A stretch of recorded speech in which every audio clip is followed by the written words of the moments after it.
Anybody home? Hello! Hey!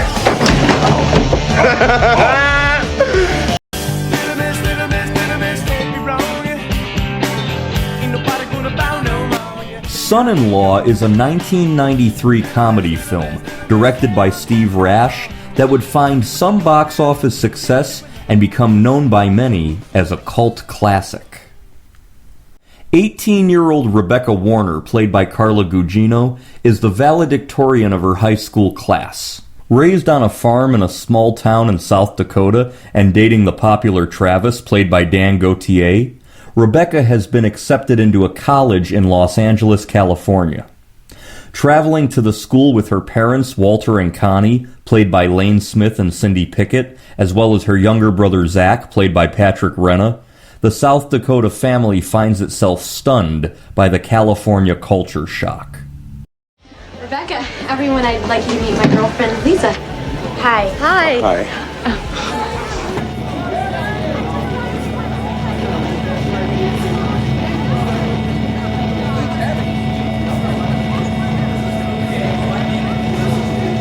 Oh, Dad. Dad, do you have your camera handy?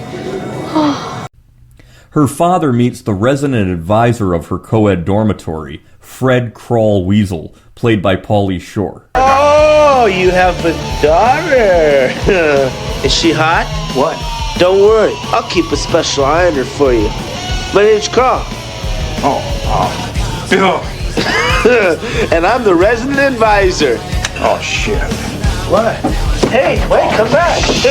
Don't leave me hanging. Despite her parents' misgivings, Rebecca decides to stay and give it a try. Now, you just remember, if you don't like this damn place, you can go to state. She's gonna love it, Walter. Aren't you, dear? Guys, I'll be fine. Stay out of trouble, okay? I will, as long as you stay in my room. Oh, and give your roommate a big kiss from me. In the shower. Rebecca meets Crawl, whom she finds odd and slightly offensive. My name is Crawl, and I'm the RA. And you're, wait, don't tell me. Sally. Jesse. Raphael. Rebecca. Oh, Becca. I like it.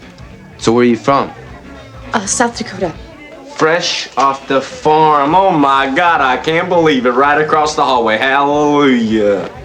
Rebecca soon becomes homesick and finds the culture shock of Los Angeles too much to handle. Crawl persuades her to stay and offers to help her fit in himself. That's you? No. Freshman year. Oh my God, you were such a nerd.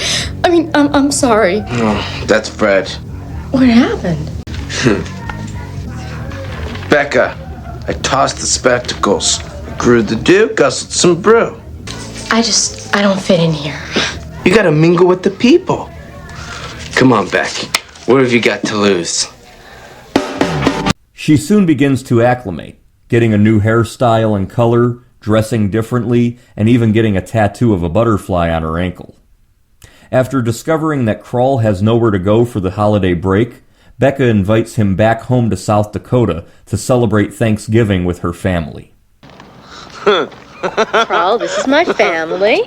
You must be Zach. Becca told me about those puffy cheekies. But she never said she had a younger sister. We're old friends. Remember? You'll be happy to know, though, right after you bailed, I popped your daughter's trunk. Oh, shit. This shocks the family, including Becca's grandfather, Walter Sr., played by Mason Adams. Oh my God, it's Bartles or James. Dude, which one are you? I need a pen. Dude, sign my jacket, bro. You have no clue on how huge you are with the college circuit. We love your wine coolers. Maybe I can whittle wood with you sometime, cool buddy? Sticky. Okay, say bye, Bartle. At a dinner, Rebecca realizes that Travis intends on proposing marriage, and she urges Crawl to speak. Off the cuff, Crawl tells the family that he and Becca are already engaged to be married. I just wanted to say, that Travis is too late. Whoa, this is getting good. Yeah, 'cause a couple weeks ago at school, I already asked Beck to marry me. And she said yes. This upsets Becca's family and angers Travis, who punches Kroll in the face. Rebecca and Kroll decide to go ahead with the ruse through the Thanksgiving holiday. We just have to ride this out until the end of the week. That's it. So you want to stay engaged? Please. Okay. Can I get some tongue? Oh, you! Oh, I'm sorry. Sorry. Are you okay? Sorry. Becca's parents chastise her, and they confront Kroll about how he intends to provide for their daughter. I need to know what your plans are. Well, actually, sir, I was thinking about staying in school for a couple more years. You know, I mean, cruising around Europe, backpacking, right? Munching that cheese, a little vino. Yeah. Now, just a minute here. How do you propose to support my daughter? Well, what do? I run this farm. Yeah, I can do that. Huh? I mean, since I'm part of this family now, stuff, and I'll probably take over when you retire. You want to be a farmer? Kroll shows an interest in trying his hand at farming, much to the amusement of the family's farmhand Theo, played by Dennis Berkeley. Oops, wrong button. Old Theo told me the cow pissed on his head. However, Kroll slowly begins to prove himself as a farmer, and the family begins to warm up to him. He impresses Zach with his computer skills, and he gives Connie a makeover. Weedy! Oh my God. I'm sorry, hey. God, I thought you were Becca. Well, I'm not, so if you don't mind. Oh, I don't want to be rude or anything, but Miss Warner, you're giving me a semi. Well, thank you very much, but I really have Wait, to can I have ask you a question? I suppose. Why don't you, put a little makeup on? I mean, look how you're a beautiful lady. What for? Where I come from, nugs stay active till they're senile, man. You are right, Mom. Look at you. This brings her out of her shell, much to the pleasure of Walter. You don't like it, do you? No, I think I do. I think I like it a lot. You're a genius. So you're saying you likes? Likes.